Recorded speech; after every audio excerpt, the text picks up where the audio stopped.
Kalaburagi jewellery shop ದರೋಡೆ ಪ್ರಕರಣದ 5 ದರೋಡೆಕೋರರ ಗುರುತು ಪತ್ತೆಯಾಗಿದೆ. ಅಷ್ಟೇ ಅಲ್ಲದೆ ಈ ದರೋಡೆಯ ಕಿಂಗ್ ಪಿನ್ ಒಬ್ಬನನ್ನ ಕಲಬುರಗಿ ಪೊಲೀಸರು ವಶಕ್ಕೆ ಪಡೆದು ವಿಚಾರಣೆ ನಡೆಸುತ್ತಿದ್ದಾರೆ. ಈ ಕಿಂಗ್ ಪಿನ್ ಸೂಚನೆಯ ಮೇರೆಗೆ ಜ್ಯುವೆಲರಿ ಶಾಪ್ ದರೋಡೆ ನಡೆಸಲಾಗಿದೆ ಎಂಬ ಮಾಹಿತಿ ಇದೆ. ಗುರುತು ಪತ್ತೆಯಾಗಿದ್ದರೂ 5 ಎಲ್ಲಿದ್ದಾರೆ ಅನ್ನೋದು ತಿಳಿದಿಲ್ಲ. ಹೀಗಾಗಿ ದರೋಡೆಕೋರರ ಪತ್ತೆಗಾಗಿ ಪಶ್ಚಿಮ ಬಂಗಾಳದಲ್ಲಿ ಕಲಬುರಗಿ ಪೊಲೀಸರು ಶೋಧಕ್ಕಿಳಿದಿದ್ದಾರೆ.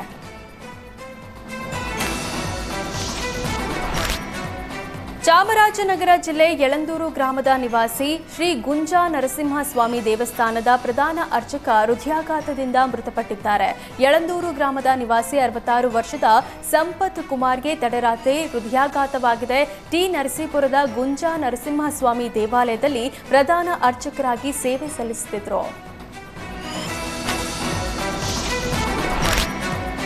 ಹಾರ್ಟ್ ಅಟ್ಯಾಕ್ನಿಂದ ತಮ್ಮ ಮಗ ಮೃತಪಟ್ಟಿದ್ದಕ್ಕೆ ಕುಟುಂಬವೊಂದು ಇಡೀ ಗ್ರಾಮಸ್ಥರಿಗಾಗಿ ಹೆಲ್ತ್ ಕ್ಯಾಂಪ್ ಆಯೋಜಿಸಿತ್ತು.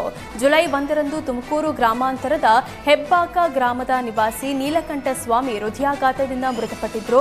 ಮಗನ ಪುಣ್ಯ ಸ್ಮರಣೆ ಹಿನ್ನೆಲೆ ಕುಟುಂಬಸ್ಥರು ಹಾರ್ಟ್ ಅಟ್ಯಾಕ್ ಬಗ್ಗೆ ಜನಜಾಗೃತಿ ಮೂಡಿಸಲು ಮುಂದಾಗಿದ್ದು ಗ್ರಾಮದ ನಿವಾಸಿಗಳಿಗೆಲ್ಲ ಹೆಲ್ತ್ ಚೆಕ್ ಮಾಡಿಸಿದ್ದಾರೆ. ನೀಲಕಂಠ ಪೋಷಕರು ಗ್ರಾಮಸ್ಥರಲ್ಲಿ ಹೃದಯಾಘಾತದ ಬಗ್ಗೆ ಜನಜಾಗೃತಿ ಸಭೆ ಹಾಗೂ ಆರೋಗ್ಯ ತಪಾಸಣೆ ಶಿಬಿರ ಏರ್ಪಡಿಸಿ ಮಗನ ಸಾವಿನಲ್ಲಿ ಸಾರ್ಥಕತೆ ಮೆರೆದಿದ್ದಾರೆ.